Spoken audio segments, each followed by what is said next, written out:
오늘은 지난주에 살펴봤던 여호수아 9장의 내용을 10장과 더불어서 함께 살펴보면서 이스라엘의 입장이 아니라 이 기브온 거민들의 입장에서 그들에게 어떤 일이 있었는지를 살펴보려고 합니다. 특별히 이것을 통해서 하나님께서 이 본문을 통해서 말씀하고자 하시는 것이 무엇인지 구속사적인 관점에서 본문의 이야기를 들여다보려고 합니다. 자, 오늘 우리가 읽은 여호수아 10장에서는 가나안의 다섯 왕이 연합을 해서 자기들을 배반하고 이스라엘과 화평의 조약을 맺었던 기브온 족속을 공격하는 내용이 기록되어 있죠. 여호수아 10장 1절과 2절을 다시 한번 보겠습니다.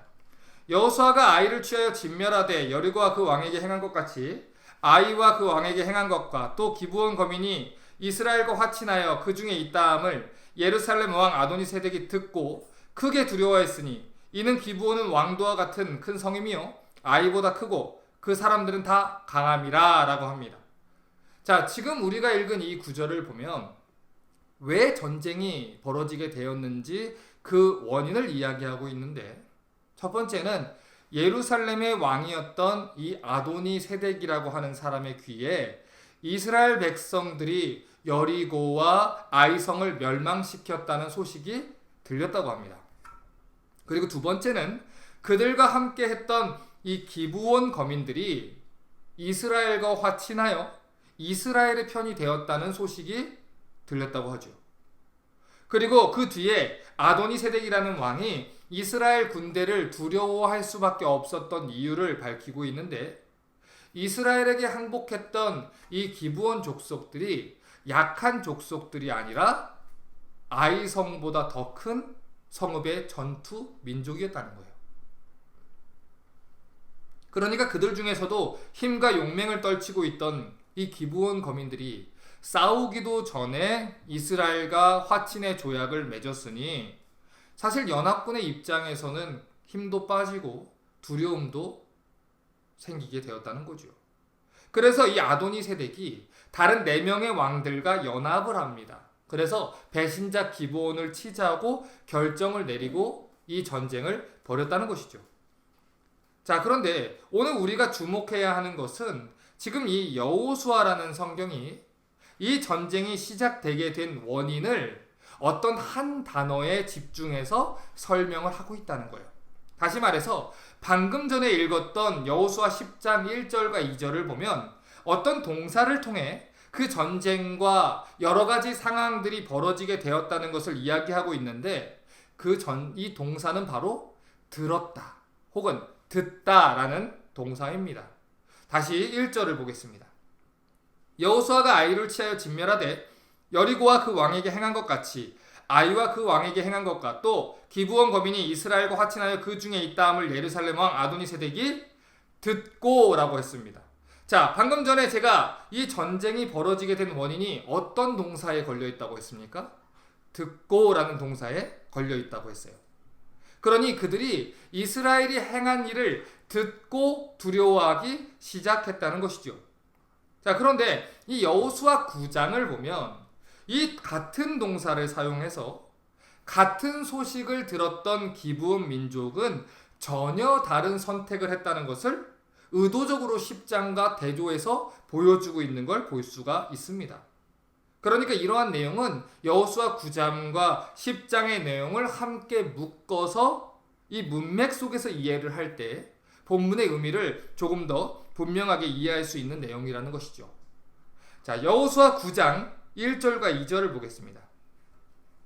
요단 서편 산지와 평지와 레바논 앞 대해변에 있는 햇사람과 아모리 사람과 가나안 사람과 브리스 사람과 히윗 사람과 여부스 사람의 모든 왕이 이 일을 듣고 모여서 일심으로 여호수아와 이스라엘로 더불어 싸우려 하더라. 자, 지금 우리가 읽은 이 9장 1절에서도 듣고라는 동사가 나왔어요. 가나안의 왕들이 이스라엘 사람들이 여리고와 아이성에 행한 일을 듣고 마음을 모아서 이스라엘과 더불어서 싸우려고 했다라는 것이죠. 자, 그런데 이 3절 이후를 보니까 같은 동사가 또 등장을 하는데 전혀 다른 반응이 나왔다는 걸 알 수 있어요. 9장 3절을 보겠습니다. 기브온 거민들이 여호수아와 여리고와 아이에 행한 일을 듣고, 자, 이 말은 기브온 사람들도 같은 소문을 들었다는 거예요. 이스라엘이 여리고와 아이 성을 정복했다는 그 사실을 다른 가나안 족속들과 같이 기브온 사람들도 들었다는 것이죠. 자, 그런데 같은 소식을 들었는데 다른 가나안 족속들은 싸우려고 했고 기브온 족속들은 항복을 선언하며 이스라엘 편에 서기를 원했다는 것입니다. 자, 아까 읽었던 여호수아 10장 2절에서 기브온 거민들이 어떤 족속이라고 했는지 혹시 기억나십니까? 그들은 아이 성보다 큰 세력이었고 모두가 다 용사들이었다라고 했어요. 그런데 그들이 이스라엘 앞에 항복 선언을 했고 종이 될 테니까 살려만 달라고 이스라엘과 여호와 앞에서 꼬리를 내렸다는 것이죠. 왜 그들이 이렇게 낮은 자세로 항복을 선언하고 왔었던 걸까요? 그것이 바로 이 듣다라는 동사와 관련이 있다는 거예요.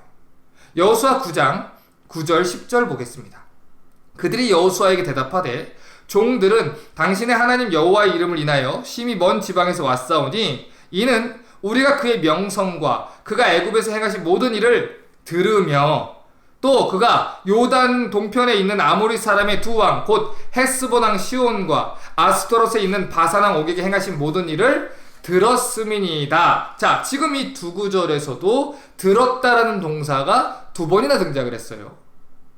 그들이 여호와의 명성과 애굽에서 행하신 모든 일을 들었다라고 합니다. 그리고 여호와께서 헤스본 왕 시혼과 바산 왕 옥에게 행한 일도 들었다는 거예요. 그 소식을 들었기 때문에 항복을 선언했다는 것이죠.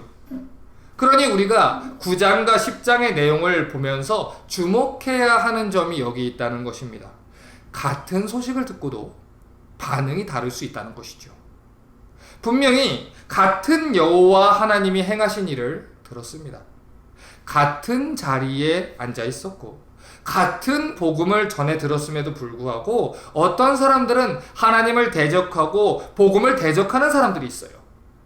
그런데 또 어떤 사람들은 같은 소식을 들었음에도 불구하고 그 복음 앞에 엎드려 하나님 앞에 손들고 나오는 사람들이 있다는 것이죠. 방금 전에 읽었던 여호수아 9장 1절부터 3절의 내용과 10장 1절과 2절의 내용이 반복해서 이야기했던 내용이 무엇입니까? 똑같은 소식을 듣고도 두 가지 상반된 내용이 나타났고 같은 소식을 들은 자들이 두 부류로 다른 반응을 나타내며 갈라지게 되었다는 것입니다.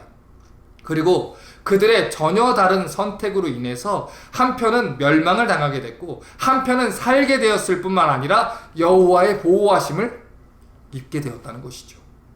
물론 지난주에 살펴봤듯이 기브온 족속들이 거짓말을 한 것은 옳지 않은 일입니다. 하지만 우리가 여호수아 2장에서 이야기했듯이 라합이 거짓말을 해서 이스라엘의 정탐꾼을 살린 것이 옳은 것인지 아니면 그른 것인지 그런 도덕적이고 윤리적인 싸움을 하자고 하는 것이 성경이 이야기하고자 하는 내용이 아니라는 것입니다.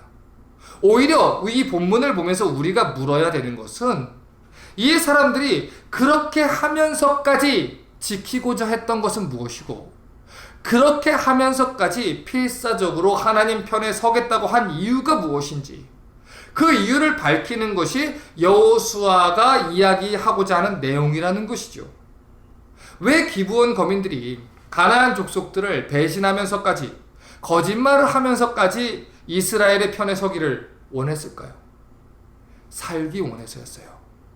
살기 위해서 그들은 그대로 있으면 죽을 것을 알기에 그대로 있으면 멸망당할 것을 알기에 그대로 있으면 심판받을 것을 알기에 지금까지 함께 지내던 이 세상의 세력들을 적으로 돌리는 그런 한이 있어도 하나님 편에 서야 한다는 것을 알았다는 거예요. 그렇기 때문에 이스라엘에게 항복 선언을 한 것이죠. 물론 지금 이야기하는 건 그렇다고 해서 이스라엘 백성들과 여호수아의 성급한 판단이 옳았다는 것은 아닙니다. 결과가 좋으니 과정은 어떠해도 좋다라는 이야기를 하는 게 아니죠. 아무리 여호수아가 받아들이려고 했어도 하나님이 받아주지 않으려고 하셨다면 하나님은 여호수아의 입을 막아서라도 화친의 언약을 맺지 못하도록 막으셨을 것입니다. 그런데 우리 하나님이 어떤 분이십니까? 요나서 3장 7절에서 10절을 보면 그 악한 성읍이었던 니느웨가 심판의 선고받았던 그 니느웨가 하나님의 용서를 받았다는 기록이 있어요. 그런데 그들이 심판에 대한 메시지를 듣고 이 니느웨가 어떻게 반응을 했냐면 요나서 3장 7절에서 10절에 이렇게 기록합니다. 니느웨의 왕이 그 대신으로 더불어 조서를 내려 니느웨에 선포하여 가로되 사람이나 짐승이나 소떼나 양떼나 아무것도 입에 대지 말지니 곧 먹지도 말 것이요 물도 마시지 말 것이며 사람이든지 짐승이든지 다 굵은 배를 입을 것이요 힘써 여호와께 부르짖을 것이며 각기 악한 길과 손으로 행한 강포에서 떠날 것이라. 하나님이 혹시 뜻을 돌이키시고 그 진노를 그치사 우리로 멸망치 않게 하시리라. 그렇지 않을 줄 누가 알겠느냐 한지라. 하나님이 그들의 행한 것 곧 그 악한 길에서 돌이켜 떠난 것을 감찰하시고 뜻을 돌이키사 그들에게 내리라 하신 그 재앙을 내리지 아니하시리라. 자, 처음 이 요나서를 보면 하나님은 단호하게 니느웨 백성들에게 심판을 선고하셨습니다. 그래서 그 심판을 전환하고 이 요나를 보냈죠. 그런데 니느웨 백성들이 여호와 하나님의 긍휼하심과 은혜로우심을 바라며 그 여호와의 이름을 부르고 회개를 했어요. 그랬더니 마치 기다리셨다는 듯이 하나님께서는 그들을 불쌍하게 여기시고 죄를 용서하셨다는 것이죠. 어떻게 이런 일이 벌어질 수 있을까요? 그 이유를 우리는 심통이 가득난 이 요나 선지자의 말을 통해서 들을 수 있습니다. 요나서 4장 2절을 보겠습니다. 여호와께 기도하여 가로되 여호와여 내가 고국에 있을 때에 이렇다 하겠다고 말씀하지 아니했습니까? 그러므로 내가 빨리 다시스로 도망했사오니 주께서는 은혜로우시며 자비로우시며 노하기를 더디하시며 인애가 크시사 뜻을 돌이켜 재앙을 내리지 아니하시는 하나님이신 줄을 내가 알았음이니이다. 하나님이 이런 분이라는 거예요. 그분은 은혜로우시고 자비로우시고 노하기를 더디하시고 은혜가 크시며 회개하는 자들에게 뜻을 돌이켜 재앙을 거두시는 하나님이라는 것입니다. 그래서 니느웨가 용서를 받은 것이고 그래서 기브온 족속들이 받아들여진 바 되었다는 것이죠. 그러니 비록 이 기브온 족속들의 방법이 잘못됐을지라도 비록 여호수아와 이스라엘의 리더들의 행동이 옳지 않았다 하더라도 은혜로우시고 자비로우신 하나님께서는 하나님께 피하고자 하는 자들을 돌보아 주셨다는 거예요. 시편 34편 8절을 보면 이 하나님의 은혜를 이렇게 찬송합니다. 너희는 여호와의 선하심을 맛보아 알지어다. 그에게 피하는 자는 복이 있도다. 여호와께 피하는 자는 복이 있다 해요. 왜냐하면 그분은 은혜로우신 분이라는 것이죠. 그분은 선하신 분이고 자기에게 피하는 자들을 보호하시는 분이며 그분의 날개 아래 품으시는 분이라는 거예요. 또 시편 36편 5절에서 7절은 여호와의 인자하심을 이렇게 찬양을 합니다. 여호와여 주의 인자하심이 하늘에 있고 주의 성실하심이 공중에 사무쳤으며 주의 은은 하나님의 산들과 같고 주의 판단은 큰 바다와 일반이라. 여호와여 주는 사람과 짐승을 보호하시나이다. 하나님이여 주의 인자하심이 어찌 그리 보배로우신지요. 인생이 주의 날개 그늘 아래 피하나이다. 물론 기브온 사람들이 이스라엘을 속였던 표면적인 일 자체는 옳은 일이 아닙니다. 절대로 성경은 그들의 행위가 옳았다고 옹호하지 않습니다. 또한 여호수아가 어떻게 할 것을 여호와께 묻지 않았던 것도 분명히 중대한 잘못이었던 것이 맞습니다. 그럼에도 불구하고 9장과 10장의 이야기는 멸망받아 마땅했던 기브온 사람들이 어떻게 생명을 구원받게 되었는지, 그들이 어떻게 은혜를 입게 되었는지, 어떻게 하나님의 백성 가운데 보호받게 되었는지를 이야기해주고 있다는 것이죠. 여호수아 9장 24절을 보겠습니다. 그들이 여호수아에게 대답하여 가로되 당신의 하나님 여호와께서 그 종 모세에게 명하사 이 땅을 다 당신들에게 주고 이 땅 모든 거민을 당신들의 앞에서 멸하라 하신 것이 당신의 종에게 분명히 들리므로 당신들을 인하여 우리 생명을 잃을까 심히 두려워하여 이같이 하였나이다. 자, 지금 여기에서도 들었다라는 동사가 또 등장했지요. 기브온 족속들이 들었다는 거예요. 그래서 생명을 구원하기 위해서 이렇게 행했다는 것이죠. 여호수아 9장 17절부터 19절을 또 보겠습니다. 이스라엘 자손이 진행하여 제3일에 그들의 여러 성읍에 이르렀으니 그 성읍은 기브온과 그비라와 부에롯과 기럇 여아림이라. 그러나 회중 족장들이 이스라엘 하나님 여호와로 그들에게 맹세한 고로 이스라엘 자손이 그들을 치지 못한지라. 자, 지금 이 기록을 보면 원래 기브온 족속들은 3일 뒤에 진멸당할 운명에 처했었다는 것을 알 수 있어요. 그런데 그들이 이스라엘과 급하게 화친했기 때문에 그들과 그들의 자녀들과 그들의 가정의 생명을 구원받게 했다는 것이죠. 자, 그러면 만약에 기브온 족속들이 여호와의 군대를 대적했거나 화친하기를 미루었다면 어떻게 되었을까요? 아마도 그들은 여호수아 10장에 등장하는 다른 가나안 족속들과 동일한 심판을 받게 되었을 것입니다. 한 군대 전쟁을 더 보고서 판단하자라고 했었다면, 그렇게 미뤘다면 그들은 3일 뒤에 멸망당했을 거라는 거지요. 그래서 여호수아 11장 19절은 이렇게 얘기를 하는 거예요. 기브온 거민 히윗 사람 외에는 이스라엘 자손과 화친한 성읍이 하나도 없고 이스라엘 자손에게 쳐서 취한 바 되었다. 자, 이처럼 하나님을 대적했던 모든 가나안 족속들은 심판을 받았다는 거예요. 오직 기브온 족속 외에는. 분명히 같은 소식을 들었습니다. 그런데 기브온 족속들은 하나님 편에 서기를 원했고 다른 가나안 족속들은 하나님의 군대와 대적하기를 원했어요. 그래서 그들은 전혀 다른 결과를 맞이하게 되었다는 것이죠.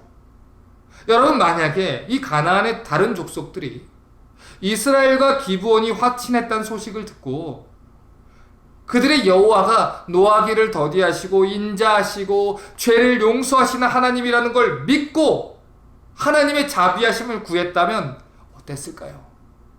니느의 왕과 백성들이 했던 것처럼 혹시 하나님께서 우리를 불쌍히 여기시리라 하고 하나님 앞에 엎드렸다면 아마도 하나님께서는 그들을 불쌍하게 여기셨을 것입니다. 시편 2편 11절과 12절은 이렇게 말합니다. 여호와를 경외함으로 섬기며 떨며 즐거워할지어다. 그 아들에게 입맞추라. 그렇지 아니하면 진노하심으로 너희가 길에서 망하리니 그 진노가 급하심이라. 여호와를 의지하는 자는 다 복이 있도다. 이 말을 풀어서 이야기를 하면 만약 그들도 여호와를 경외하고 섬기고 그분의 아들이신 예수 그리스도에게 입맞췄다면, 그를 경외하고 섬기기로 결정했다면 그들 또한 기브온과 같이 살 수 있었다는 이야기를 하는 거예요. 그런데 그럼에도 불구하고 그들은 여호와를 대적하고 이스라엘의 군대와 싸우기로 결정을 내렸다는 것입니다. 기브온같이 항복하고 하나님의 자비하심을 구하는 대신에 다른 내 왕과 더불어서 동맹을 맺고 하나님의 편에 선 이 기브온을 치자 대적하는 길을 선택했다는 것이죠. 자, 그런데 우리가 10장에서 또 주목해서 봐야 되는 내용이 있어요. 오늘 본문에 등장하는 이 가나안의 다수당은 이스라엘을 직접 공격한 것이 아니라는 것입니다. 그들이 공격한 것은 이스라엘이 아니라 기브온 족속이었는데 그 이유는 그들이 하나님의 군대와 화친했기 때문이었어요. 자, 여러분 보세요. 얼마 전까지만 해도 이 기브온은 그들의 동명관계였어요. 이웃국가였죠. 그런데 이제는 공격 대상이 되었다는 것이고 원수지간이 되어버렸다는 거예요. 그러니까 지금 여호수아 10장은 이 사실을 밝히려고 하는 거라고요. 전에는 기브온 족속들이 가나안 편에 속해서 하나님과 원수 관계였지만 이제는 기브온 사람들이 하나님 편에 섰기 때문에 그들 편에 선 원수가 되었다는 거예요. 그래서 여호수아 10장 4절을 보면 그들이 기브온을 치는 이유에 대해서 이렇게 밝히고 있습니다. 내게로 돌아와 나를 도우라. 우리가 기브온을 치자. 그 이유는 기브온이 여호수아와 이스라엘 자손으로 더불어 화친하였음이니라. 자, 전에 자기 편에 있을 때는 공격하지 않았어요. 오히려 그들과 화평하고 잘 살았죠. 그런데 그들이 하나님 백성 되기를 원하고 하나님 편에 서게 되니까 그 사실만으로 공격 대상이 되었다는 거예요. 그러니 표면적으로 드러난 전쟁은 가나안 족속들과 기브온 족속의 전쟁으로 보이지만 사실 이 전쟁은 가나안 족속을 붙잡고 있는 마귀의 진영과 하나님의 진영 사이의 전쟁이라는 것을 놓쳐서는 안 되는 것입니다. 이런 영적인 관점을 가지고 본문을 봐야 되는 것이죠. 요한복음 15장 18절과 19절을 보면 예수님이 이 영적인 원리에 대해서 이렇게 밝히셨어요. 세상이 너희를 미워하면 너희보다 먼저 나를 미워한 줄 알라. 너희가 세상에 속했으면 세상이 자기의 것을 사랑할 터이나 너희는 세상에 속한 자가 아니요 도리어 세상에서 나의 택함을 입은 자인 고로 세상이 너희를 미워하느니라. 전에 예수를 믿지 않았을 땐 세상 사람들과 잘 지냈어요. 가족들과 아무런 문제가 없었어요. 친구들과 대화하고 함께 지낼 때도 아무런 문제가 되지 않았죠. 그런데 내가 예수를 믿고 교회를 다니고 보다 더 적극적으로 말하면 하나님 말씀에 순종하고 하나님의 법대로 지키고 살려고 하는 순간부터 갈등이 시작되는 것을 경험해 본 분들이 분명히 계실 것입니다. 왜 신앙생활을 하는데 하나님의 자녀로 사는데 인생은 더 불편해질 것 같을까요? 결론부터 말하면 신앙생활을 제대로 하면 할수록 하나님의 법을 더욱더 지키고 그 법 안에서 하나님의 사랑 안에서 말씀대로 살려고 발버둥 칠수록 내 인생은 사실 불편해질 수밖에 없습니다. 첫 번째는 이전에는 지키지도 않아도 됐던 하나님 말씀을 지켜야 되니 내 마음에서 갈등이 일어나게 되고 삶이 불편해지는 게 당연한 것이죠. 그리고 두 번째는 이전에는 세상에 속해 있었기 때문에 마귀가 나를 건드릴 이유가 없어요. 그런데 이제는 상황이 달라진 것이죠. 우리가 하나님 편에 서게 된 순간부터 우리는 마귀의 원수가 되었다는 것이고 마귀의 미움을 받게 되었다는 것입니다. 만약에 우리가 세상에 속했으면 아직도 세상의 방식대로 살고 마귀가 원하는 대로 살고 하나님 방법이 아닌 세상 방식대로 세상을 살았으면 마귀가 나를 건들 이유가 없을 것입니다.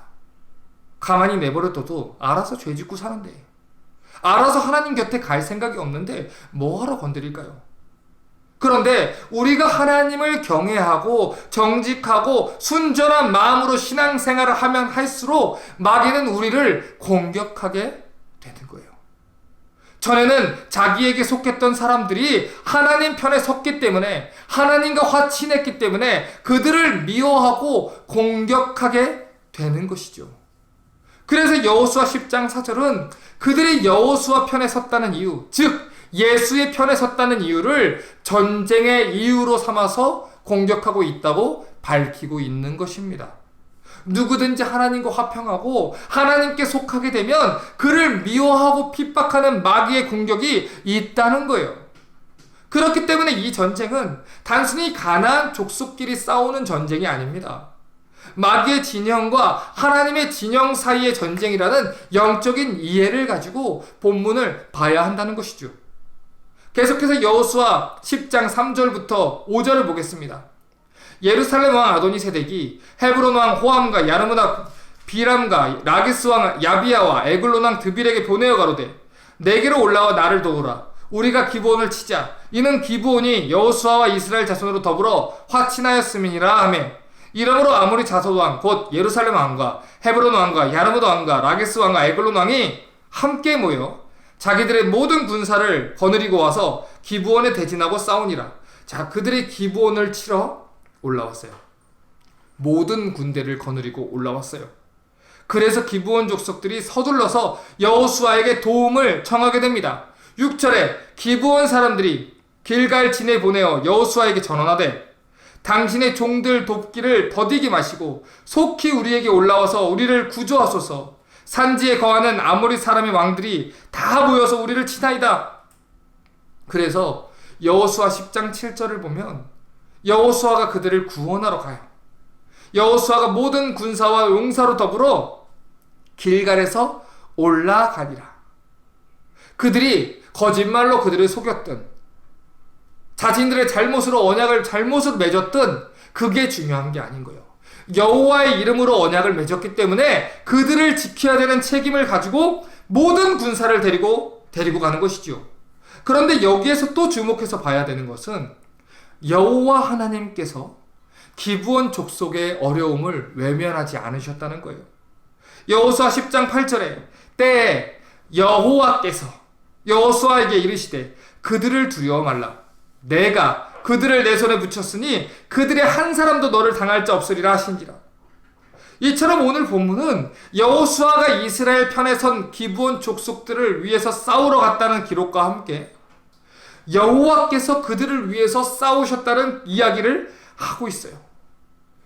니들이 속인 거 아니냐, 니들이 잘못한 거 아니냐, 니들이 알아서 해라 라고 하신 것이 아니라 기브온 족속들이 여호와의 편에 섰기 때문에, 그들과 이스라엘이 언약을 맺었기 때문에 하나님께서도 그들을 보호해 주셨다는 거예요.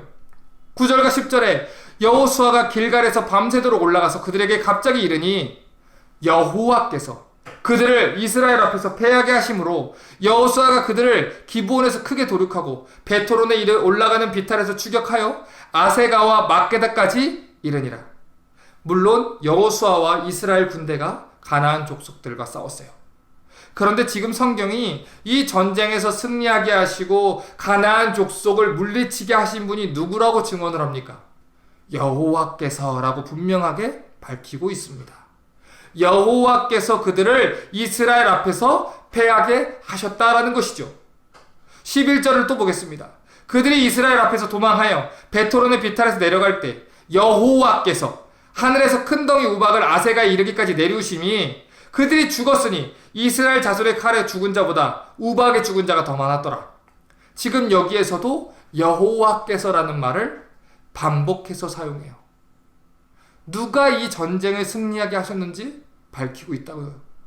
12절과 13절에 여호와께서 아모리 사람을 이스라엘 자손에게 붙이시던 날에 여호수아가 여호와께 고하되 이스라엘 목전에 가로되 태양아 너는 기브온 위에 머무르라. 달아 너도 아얄론 골짜기에 그리할지어다 하매 태양이 머물고 달이 그치기를 백성이 그 대적에게 원수를 갚도록 하였느니라. 야살의 책에 기록되기를 태양이 중천에 머물러서 거의 종일토록 속히 내려가지 아니하였다 하지 아니하였느냐.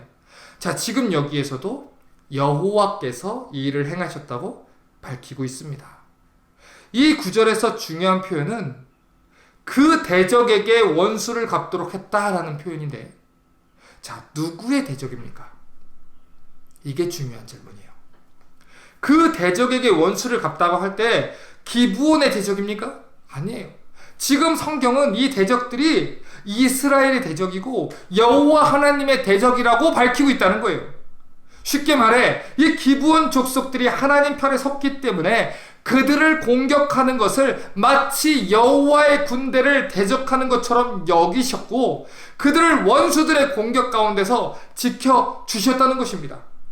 그러니 가나안 남부의 5명의 왕이 여호와의 군대에 저항하며 공격한 것은 사실 여호와의 대적이 되기로 선택했다는 거예요. 그렇기 때문에 여호와의 군대와 화친한 이 기브온 거민을 공격한 걸 하나님은 당신의 군대를 공격한 것과 같은 것으로 보셨다는 것이죠. 10장 14절을 보겠습니다. 여호와께서 사람의 목소리를 들으신 이 같은 날은 전에도 없었고 후에도 없었나니 이는 여호와께서 이스라엘을 위하여 싸우셨습니다. 지금 여기에서도 여호와께서라는 말을 2번이나 반복합니다. 이 전쟁에서 싸운 분이 여호와라는 것을 밝히고 있어요. 또한 분명히 이 전쟁이 기브온 족속들을 지키기 위해서 시작된 전쟁이었음에도 불구하고 이스라엘을 위하여 싸우셨다라고 밝히고 있는 것은 기브온 족속들이 하나님의 편에 섰다는 것을 확인해 주고 있는 말씀이라는 것입니다. 이것이 얼마나 은혜로운 말씀입니까? 원래 그들은 멸망받아 마땅했던 기브온 족속들이었어요. 그런데 심판의 선고를 받았던 그들이 하나님의 은혜 아래에 들어오고자 할 때, 심지어 그들의 동기와 방법이 연약했음에도 불구하고 하나님은 그들을 불쌍하게 여기시고 긍휼을 부어주시고 그들의 생명을 지켜주셨다는 것입니다. 어떤 사람들은 이 여호수아 10장의 은혜로운 사건을 보면서 어떻게 태양이 멈추고 달이 멈출 수 있느냐, 이게 과학적으로 말이 되느냐는 논쟁을 하는데 모든 에너지를 쏟습니다. 하지만 본문은 그런 이야기를 하는 게 아니에요. 그러한 논쟁은 사도신경 첫 번째 강의 때 제가 이야기한 것처럼 창세기 1장 1절에서 끝나고 시작된 겁니다. 태초에 하나님이 천지를 창조하시니라. 하나님이 전능하신 창조주이시고 이 세계를 조성하신 분이라는 걸 믿으면 태양이 멈추든 달이 멈추든 태양과 달이 앞뒤로 움직이든 우리의 믿음에는 전혀 문제가 없는 것이죠. 그러니 그런 논쟁들은 하나님이 전능하신 분이라는 것을 믿지 못하기 때문에 일어나는 것이고, 하나님이 온 세계의 창조주라는 것을 믿지 못하기 때문에 벌어지는 세부적인 논쟁 중 하나일 뿐이지, 그 논쟁에 빠져서 이 본문의 내용을 놓치면 본문이 말하고자 한 진리를 왜곡하게 되고 본문의 내용을 놓칠 수 있다는 것입니다. 또한 이 본문은 여호수아가 기도했더니 태양과 달도 멈췄더라, 그런 식으로 기도와 결부시켜서 강조시키고 있는 본문도 아닙니다. 하나님이 그 일을 하지 못하실 분은 아니지만 본문이 1차적으로 이야기하고자 하는 주제는 기도가 아닙니다. 오히려 본문에서 우리가 주목해서 봐야 되는 건 여호와께서 이스라엘을 위하여 싸우셨다는 것, 이스라엘이 여호와의 이름으로 언약을 맺었기 때문에 언약을 지키는 여호와께서 그 언약을 지켜주셨다는 것, 그리고 여호와의 편에 선 자들을 지키기 위해서 여호와께서 싸우셨다는 것, 여기에 초점을 맞춰야 한다는 거죠. 그 당시 가나안 사람들에게 태양과 달이란 존재는 가나안을 포함한 인근 국가들에게 신으로 섬겨졌던 존재들이었습니다. 그런데 그런 존재들에게 멈추어 서라라고 명령을 한 것은 오직 여호와만이 유일한 신이라는 것을 그 땅에 선포하는 행위였고, 내 백성을 그 누구도 건들 수 없다고 말하는 하나님의 보호하심과 의지로 봐야 한다는 것입니다. 내 백성을 건들지 말라는 거예요. 그 누구도 여호와의 날개 아래 피하는 자들을 해할 수 없다는 것입니다. 다시 말해서 지금 이 본문은 유일하시고 전능하신 창조주 여호와 하나님께서 당신의 날개 아래 피하는 자들을 어떻게 지키시고 계시는지 우리에게 보여주는 기록이라는 것이죠. 물론 몇 번이나 말했지만 이스라엘이 기브온 족속들을 받아들이는 데 있어서 하나님께 묻지 못한 것은 분명히 잘못입니다. 결과가 좋다고 이 과정도 정당화된다는 이야기를 하는 것은 아닙니다. 다만 이 본문은 그럼에도 불구하고 그들을 불쌍히 여기시고 당신의 백성들이 한 언약을 지킬 수 있도록 은혜를 베풀어 주신 하나님의 은혜로우심에 포커스를 맞춰야 되는 본문이라는 거예요. 만약에 성경이 거짓말하는 자들, 하나님께 여추지 못한 자들에 대해서 포커스를 맞추었다면 바리새인들이 옳았던 것이고 우리 또한 구원받지 못했을 것입니다. 그들도 우리도 멸망받을 이방인에 불과했던 사람들입니다. 하지만 하나님의 은혜로 구원을 받은 사람들이죠. 그래서 이 본문을 보면서 우리의 눈은 여호와께서라는 곳에 두어야 하는 거예요. 하나님이 어떤 분인지, 하나님이 당신에게 피한 자들에게 어떤 일을 행하셨는지 봐야 한다는 것입니다. 그런데 많은 사람들이 태양과 달이 머물렀다는 기적 자체는 알고 있지만 그 기적이 왜 벌어졌는지, 하나님과 화친한 이 기브온 족속들을 보호하기 위한 목적에서 이루어졌음을 알고 있는 성도들이 많지 않습니다. 하나님은 당신에게 피한 백성들을 보호하기 위해서는 태양과 달을 멈출 뿐만 아니라 당신의 하나뿐인 아들을 십자가에 못 박아 죽일 수 있는 분이라는 것, 그렇게 해서라도 그들을 보호하시고 지키시고 그들의 멸망받을 생명을 살리시는 은혜로우신 하나님이라는 것을 놓칠 수 있다는 거예요. 원래 우리는 아간과 같은 자들이었습니다. 아골 골짜기에서 하나님께 범죄한 채로 죽임을 당해도 마땅한 존재들이었죠. 그런데 그런 우리에게 어떤 일이 벌어졌습니까? 베드로전서 2장 10절에 너희가 전에는 백성이 아니더니 이제는 하나님의 백성이요 전에는 긍휼을 얻지 못하였더니 이제는 긍휼을 얻은 자니라. 전에는 하나님의 백성이 아니었던 자들을 하나님 백성으로 삼아주시고, 긍휼을 얻지 못한 자들을 긍휼히 여겨주시는 하나님의 은혜가 부어졌다는 거예요. 호세아 2장 23절은 그날에 부어지는 그 은혜에 대해서 이렇게 얘기합니다. 내가 나를 위하여 저를 이 땅에 심고 긍휼히 여김을 받지 못하였던 자를 긍휼히 여기며 내 백성 아니었던 자에게 향하여 이르기를 너는 내 백성이라 하리니 저희는 이르기를 주는 내 하나님이시라 하리라. 우리가 어떻게 구원을 받았습니까?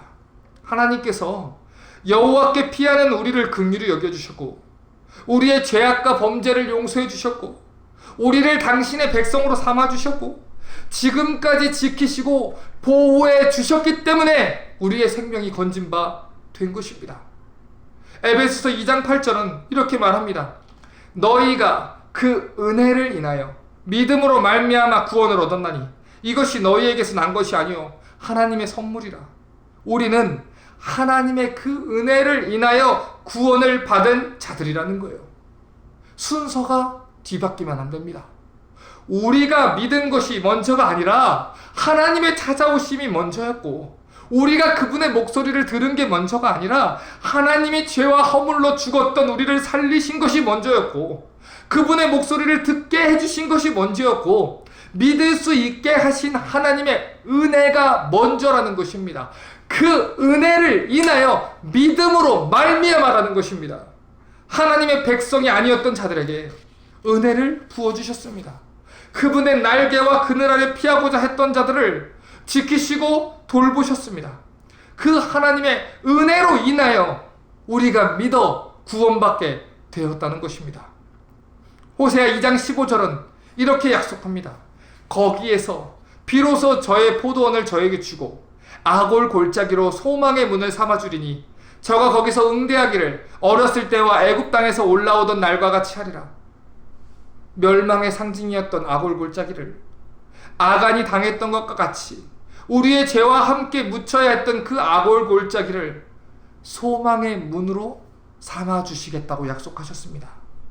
그 일을 위해서 마귀를 멸하시고 우리를 구원하기 위해서, 우리의 생명을 살리기 위해서 여호와의 날개 아래 피하는 자들을 지키시고 보호하시고 영원한 생명을 주시고 새 예루살렘으로 인도하시기 위해서 하나님의 아들이 직접 십자가에 매달려 사망의 소굴로 들어가게 되는 일이 벌어졌다는 것입니다. 그것이 바로 십자가에서 벌어진 일이라는 것입니다. 그 십자가에서 사망의 편에 속했던 영혼들을 이끌어 생명으로 옮기는 사건이 벌어진 것이죠. 하나님과 화친한 자들을 머리카락 하나도 상하지 못하도록 지키시는 싸움이 우리 하나님께서 십자가 위에서 우리를 위해 행하신 싸움이라는 것입니다. 물론 하나님의 선자들은 마귀의 미움을 받게 될 수 있습니다. 분명히 그럴 것입니다. 때때로 원수 마귀의 유혹과 공격을 받을 수 있습니다. 우리를 넘어뜨리고 멸망하게 하기 위해서 지금도 마귀는 쉬지 않고 교활하게 참소의 아비로 불리는 그 자가 우는 사자와 같이 어떻게든 우리를 넘어뜨리려고 으르렁거리고 있습니다. 하지만 요한복음 10장 28절에서 29절은 말합니다. 내가 저희에게 영생을 주더니 영원히 멸망치 아니할 터이요 또 저희를 내 손에서 빼앗을 자가 없느니라.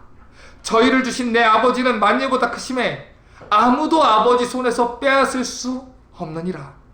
하나님의 편의 선자들은 하나님이 보호하십니다. 우리 주 예수 그리스도께서 우리를 지키시기에 하나님의 손에서 우리를 빼앗을 자는 없다는 것입니다. 때때로 가나안의 족속들이 몰려 들어와 우리를 공격하고 마음을 무너뜨리고 약하게 하고 절망 속에 빠뜨려드는 그런 일들이 있을 수 있습니다.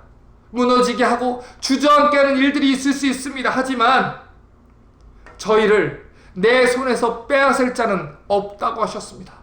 만유보다 크신 여호와 하나님의 손에 우리가 붙들려 있는 이상 머리카락 하나가 상하지 않게 하나님 지켜주실 것입니다. 심지어 지금 이 코로나 바이러스 사태로 두려움과 어려움 속에 있는 이 순간에서도 잊지 말아야 되는 사실은 우리는 하나님의 자녀이고 하나님의 우리 아버지 되시며 우리는 그분의 손에 붙잡혀 있다는 것입니다. 그렇기 때문에 우리는 우리의 구원은 안전한 것입니다. 이제 설교를 마무리하려고 합니다. 오늘 본문에 등장하는 가나안 족속들의 모습을 보십시오. 그들은 모두 다 같은 소식을 들었습니다. 하지만 다른 반응을 보였죠. 그래서 그들의 운명의 결국도 다른 결과를 맞이하게 되었습니다. 지금도 상황은 똑같습니다. 적어도 지금 우리가 살고 있는 미국에서, 그리고 한국에 살고 있는 우리 민족들 중에서 복음의 메시지를 들어본 적 없는 사람들은 거의 없겠지요. 그런데 누군가는 이 복음의 메시지를 듣고 예수의 편에 서고 생명의 길을 선택합니다. 하지만 누군가는 아직도 세상을 바라보며 하나님을 부인하고 세상의 편에서 살고 있습니다. 하지만 오늘 성경이 말하는 걸 들으십시오. 만약에 기브온 족속이 여호와의 편에 서지 않았다면 불과 며칠 뒤에 그들은 여호와의 심판을 맞이하게 되었을 것입니다. 하지만 기브온 족속들은 여호와의 편에 서는 것을 선택했고, 하나님께서는 하나님의 날개 아래 피하는 자들을 외면하지 않으시고 지켜주셨습니다.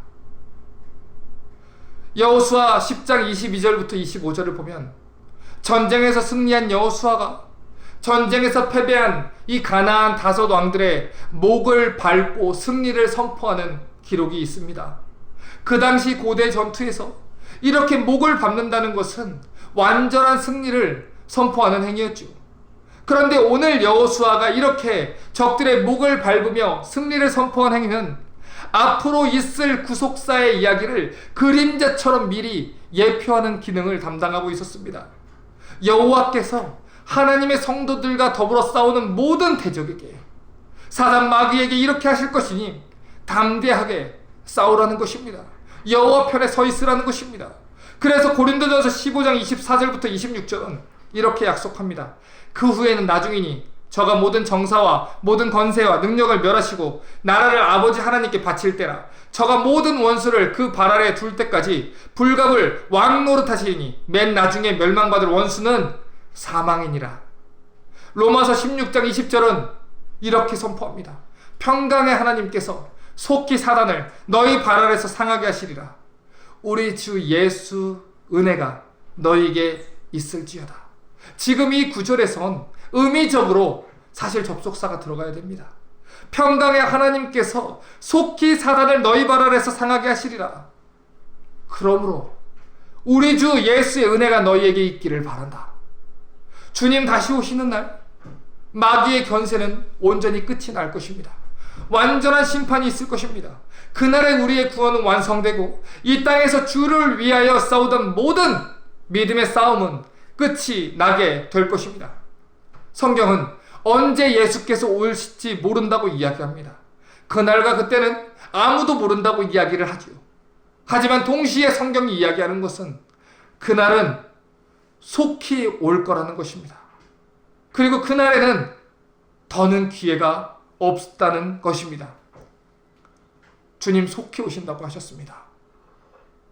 그러니 더 늦기 전에 하나님 편에 서시길 바랍니다. 이 구원의 소식을 들으시고 예수 그리스도를 주로 삼으실 수 있기를 바랍니다.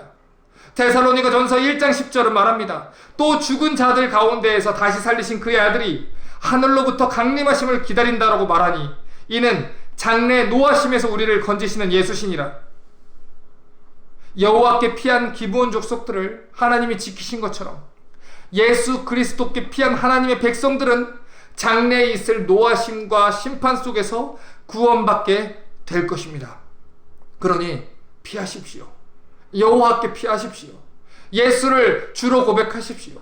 주 예수를 믿으라. 그리하면 너와 내 집이 구원을 받으리라 했으니 더 늦기 전에, 그날이 오기 전에 속히 예수를 주로 믿으실 수 있기를 바랍니다. 여호와의 날개 아래 피한 자들, 하나님의 그늘 아래 피한 자들을 반드시 하나님께서 구원하실 것입니다. 그러니 장래에 있을 노하심과 심판으로부터 구원받을 수 있도록 주 예수를 구원자로 믿어 여러분과 여러분의 모든 가정이 구원받는 은혜를 누릴 수 있는 그런 하나님 자녀 되기를 주님의 이름으로 축원합니다.